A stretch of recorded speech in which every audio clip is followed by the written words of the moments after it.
Far Cry 6 is undoubtedly one of the biggest video game releases of 2021. And I'm not just talking about the hype. The game itself is absolutely massive, and as such, it can be a bit overwhelming. Whether you just want to mainline the story or you want to explore all the side content, I'm here to share a few tips that I think will help you get the most out of your experience. And with that, I want to offer a sincere thanks to Ubisoft for providing a pre-release copy of the game. But for now, if you're jumping into Yara for the first time, or you've been playing for a little while and just want a few helpful pointers, I hope you'll join me as I share 14 essential tips to help you get the most out of Far Cry 6.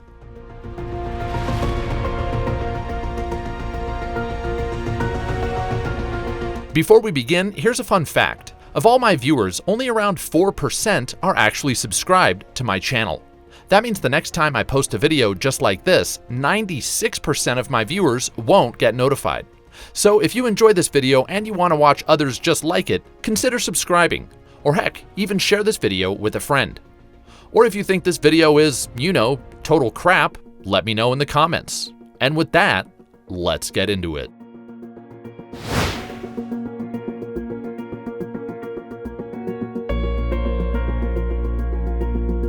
When I encountered my first enemy helicopter in Far Cry 6, I asked myself, how the hell am I supposed to deal with this? Well, I was able to deal some incremental damage with my basic weapons, but then it occurred to me, maybe I could use the heat-seeking rockets from my Exterminador Supremo backpack. Needless to say, it worked like a charm.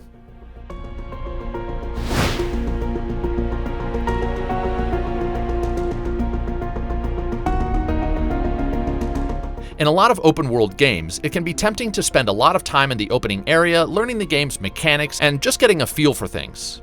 And you might be tempted to do just that in Far Cry 6. The game drops you off on an isolated island, and if you want, you can spend a good 3, 4, or even 5 hours here exploring everything. But I'd recommend breezing through the story segments here, then making a beeline for the main island of Yara, because it's not until you get off this smaller island that you're introduced to the majority of the game's content and gameplay features. These include your Supremo backpacks, Supremo weapons, tons of side activities, and perhaps the single most impactful element of gameplay, Guerrilla camps, which you can upgrade to unlock even more side activities and some pretty major gameplay perks. So, what are these gameplay perks? Well, there's more than I can cover in just this video, but I do want to talk about 3 Guerrilla camp upgrades that I recommend unlocking first.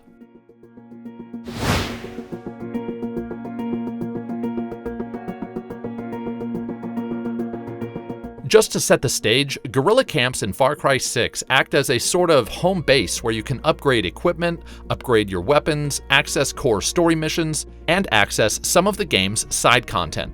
So yeah, they're important. You'll discover your first one pretty quickly, and not long after you'll be able to build certain upgrades, each of which provides specific gameplay perks.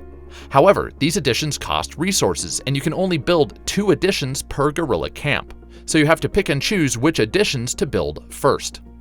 I'd recommend starting with the Guerrilla Garrison. This will allow you to purchase weapons rather than just finding them out in the world. This is incredibly handy because, frankly, weapons aren't all that common in Far Cry 6, and when you do find them, you can't predict what type of weapon you'll find. So if you're a stealth player and you don't want to wait until you just run across, say, a bow and arrow, well, build a Guerrilla Garrison and you'll be able to buy one. Or if you want something for those noisier, close-ranged combat encounters, I'd recommend buying a shotgun if you haven't found one already.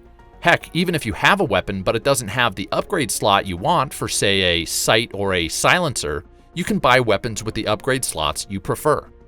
Another noteworthy perk of the Guerrilla Garrison is that once it's added to your Guerrilla camp, you'll then find laptops installed at FND bases. Those are outposts if you didn't know. Anyhow, if you access these laptops before infiltrating the base, you'll automatically tag tripwires, turrets, cameras, and alarms on your HUD, making stealth a lot easier.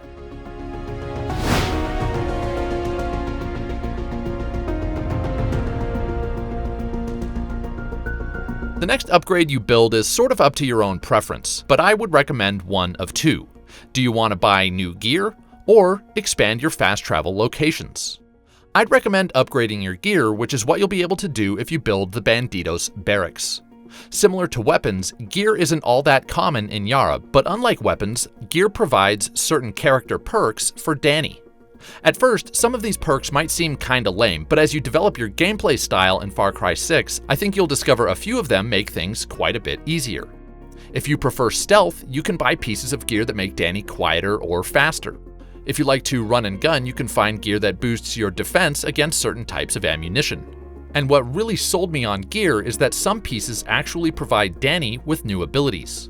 Instead of unlocking skills through traditional skill trees, which don't exist in Far Cry 6, you might find some equipment like the impact gloves, which allow Danny to hook a live grenade onto an enemy soldier while performing a knife assassination with a well-timed press of a button.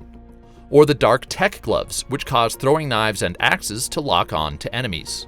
I haven't accessed all of the gear available in Far Cry 6, but I can't wait to see what other helpful perks I might be able to unlock.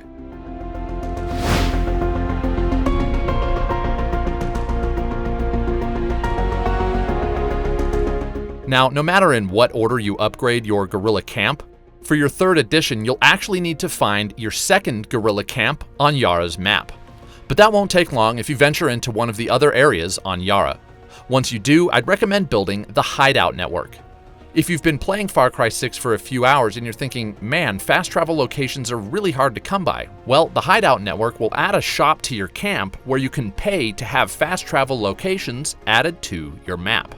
Now, keep in mind that you can fast travel to any FND base that you liberate or any FND checkpoint that you take over. And traversing Yara, even without fast travel, is worthwhile, which is why I don't recommend building this at first. But once you really start exploring, it is nice to have these extra destinations available. Plus, building the Hideout network will also unlock the wingsuit, which will allow you to airdrop into fast travel locations and cruise much quicker through the air if you jump off a cliff or out of a plane than your standard parachute. Getting back to these fast travel locations, they also act as a sort of mini safe house, where you'll be able to upgrade your gear and dish out orders for Bandidos missions. Finally, there are 3 other additions that you can add to your Guerrilla camp, but the ones I've covered here in this video are the ones that I feel are most helpful in the early game.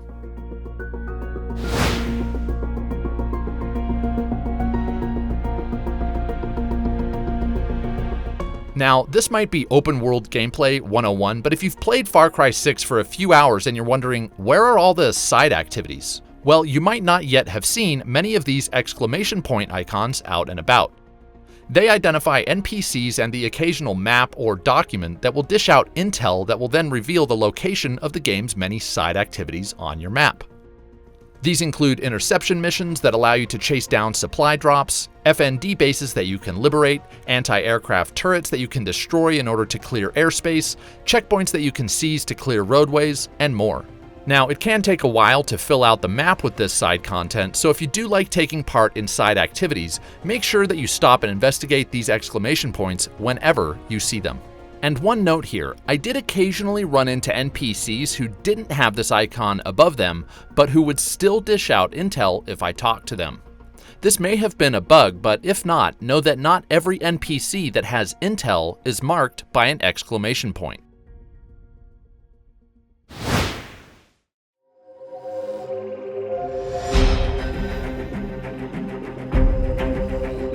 By far my favorite weapon in Far Cry 6 is my sniper rifle.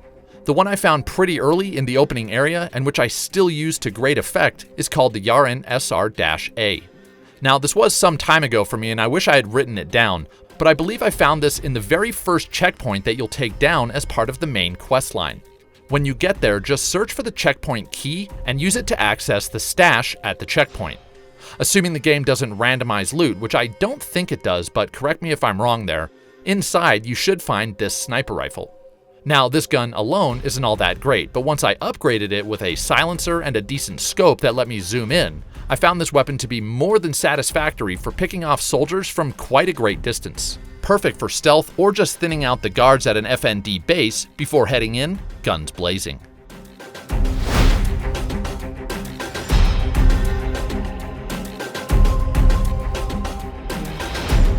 Upgrading equipment in Far Cry 6 requires a lot of resources, some of the scarcest of which are gunpowder and supremo-bonds, also known as resolver materials. If you want to farm these, the best way is to find Libertad crates, FND caches, and supply drops. To locate Libertad crates, the best way is to free Yaren citizens that you see being held hostage. They'll be the ones with their hands tied behind their back. You'll usually have to kill a nearby soldier to free them, and once you do, they'll occasionally, not always, but occasionally, point out the location of Libertad crates on your map. Or you'll occasionally find loose maps just lying around that also show the location of these crates. As for FND caches, these are similar to Libertad crates, but they're colored red and black instead of blue and white. To locate these, you can again find the occasional loose map at locations like FND checkpoints. But you can also bribe certain Yaren soldiers who will reveal the location of caches as well. These soldiers are identified with one of those quest-giving exclamation point icons that I mentioned earlier. Just approach them with your weapon holstered, and if you have enough pesos, you can bribe the intel right out of them. Lastly are supply drops. These will drop out of the sky and are marked with bright orange smoke when they land. You'll also find supply drops at the end of interception missions, which require you to race across Yara in a set amount of time to reach said supply drop before the army does. Now, not every crate, cache, or supply drop will have resolver materials. Sometimes you'll find weapons and gear, also worth the effort, but these are still the best places to find gunpowder and supremo-bonds you'll need to unlock some of the game's most worthwhile equipment and weapons upgrades.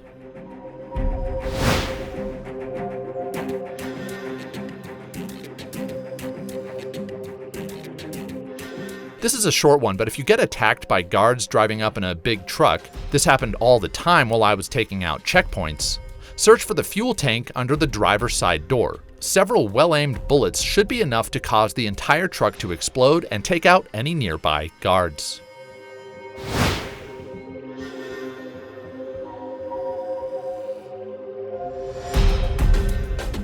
Whether you're in a story mission, or you're liberating an FND base, or taking over a checkpoint, one of the surest ways to get killed is to have enemies call for reinforcements.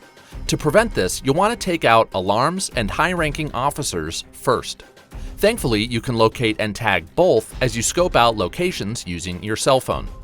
Alarms are pretty straightforward, especially if you've played a Far Cry game before.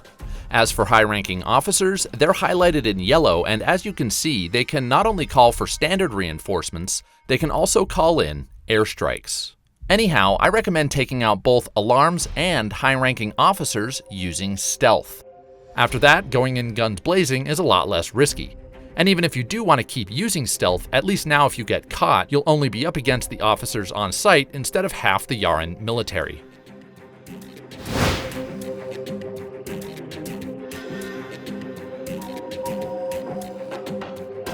One of the side activities in Yara that will help you farm the proper resources to upgrade your guerrilla camp are convoys. These involve commandeering military vehicles, but the game unfortunately doesn't really tell you exactly how to do this, at least not early on that I saw. That said, I found the easiest way is to approach the driver's side door of the vehicle while riding a horse.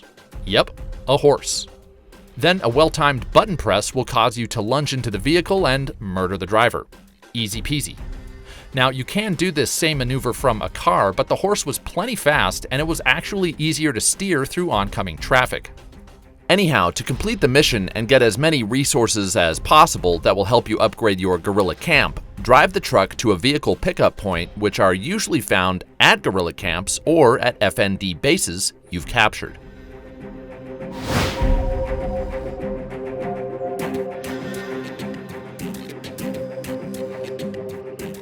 As you scan soldiers with your phone, you'll notice certain enemies are weak to certain types of ammunition.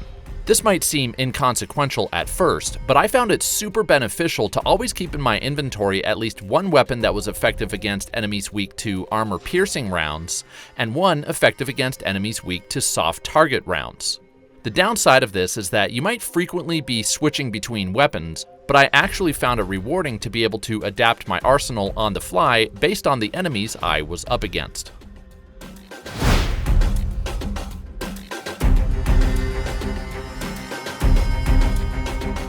After Deathloop, Far Cry is the second game in a row that I've played that has a super useful aerial attack, but doesn't provide any tutorial, at least that I saw, on how to use it.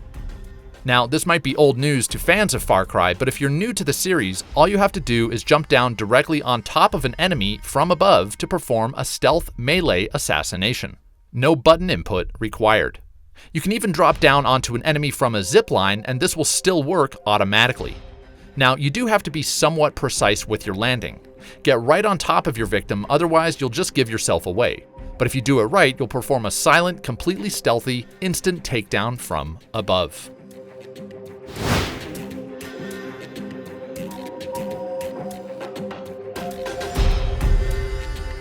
One of the side activities in Far Cry 6 involves taking out anti-aircraft turrets.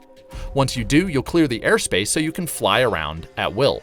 And if this is your preferred method of long-distance travel, as it was mine, I highly recommend going with a helicopter. Sure, there's fast travel, but sometimes you need to get to a place pretty far away that's also far from a fast travel location. Plus, flying around Yara can be breathtaking. Anyhow, helicopters are better than planes, if you ask me, because you can land them just about anywhere, whereas planes are easier to just bail out of using your parachute, while helicopters, if you land them, provide you with a return trip. Now, 2 side notes on helicopters. One, if you run across an interception mission, which will require you to cover a long distance in a short amount of time, park your helicopter near the start of the mission. Then hop in, and as long as the airspace is clear, you'll be able to make it to your destination in no time. Second, if you want a helicopter with some serious firepower, I discovered this 1968 Garrison Verona C at a military-controlled construction site called Revmira.